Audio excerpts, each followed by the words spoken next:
I'm Sean Martin with Donek Snowboards, here to give you another update on what's been going on for the last week here during the summer. Last Wednesday I decided it was time to revisit our plate system and do a little bit more work towards getting it ready to go. You probably remember this plate right here. This was one of the first prototypes we built, and well, it worked. It really isn't capable of accomplishing some of our goals.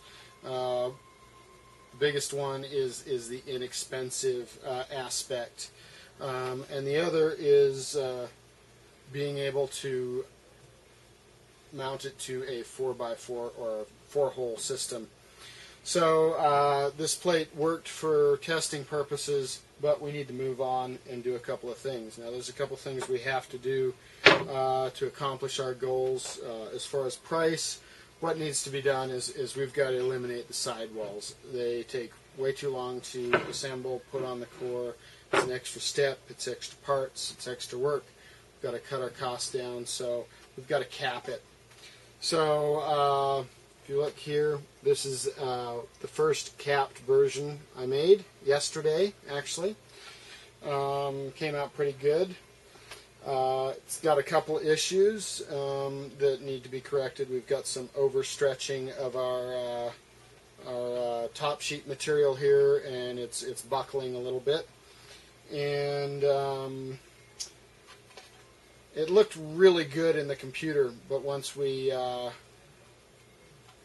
I got to actually hold it in my hands, it became evident that when it's mounted on top of a snowboard like this, that recess in there, which was put in there to reduce the weight, is just going to trap snow and catch snow under the plate, pack in, and keep the board from bending ultimately.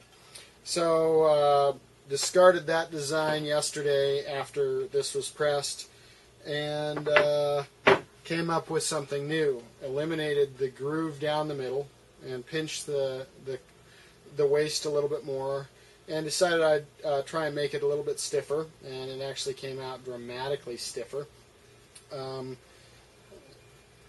by putting this little raised surface on top of the core here.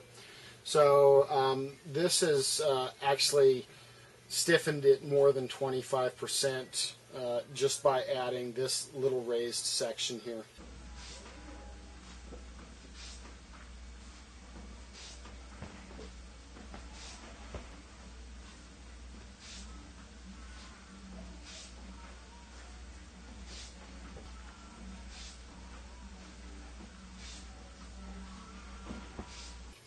So we're really close. We've got our capping system down. I'm going to press another one of these tomorrow just to confirm that I've got all the kinks ironed out.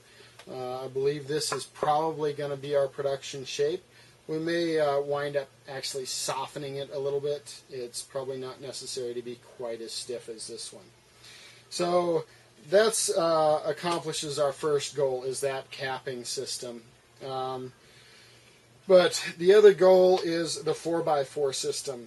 And what's really necessary or unique about, well, with the UPM or Universal Plate Mount insert pattern, all the components can easily be mounted to the plate or the board.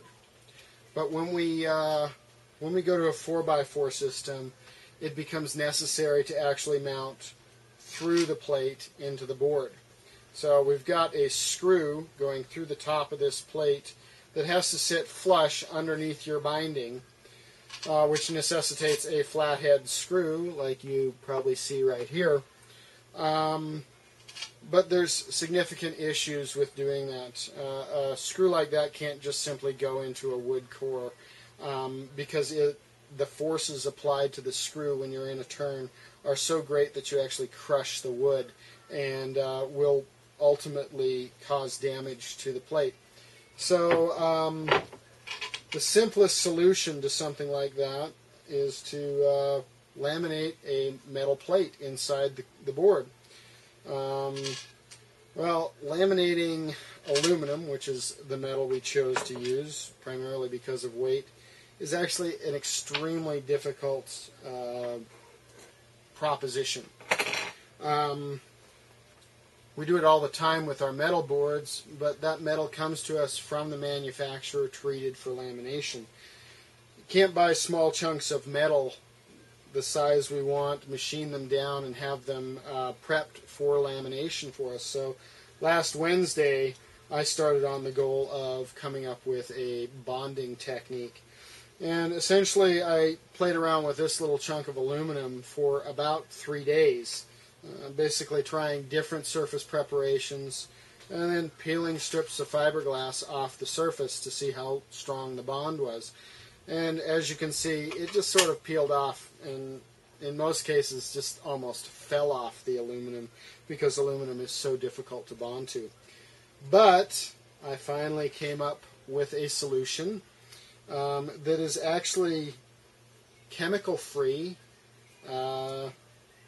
and gives a bond that is so strong that when we try and peel the fiberglass off, it sticks so well that the fiberglass just breaks. So we've come up with an ideal solution for that issue, allowing us to embed pieces of aluminum inside the core so that when we put our screw through the top of the board and tighten it down, we know we're not crushing the core. We've got something to support that load, and you're going to be safe when you're riding this device. So that's pretty much it for the last week. Just working on this baby. Now some of you guys down in Australia are waiting for some boards, so either tomorrow afternoon or the next day I will have to set this aside and start work on your boards. Thanks a lot for listening. Bye-bye.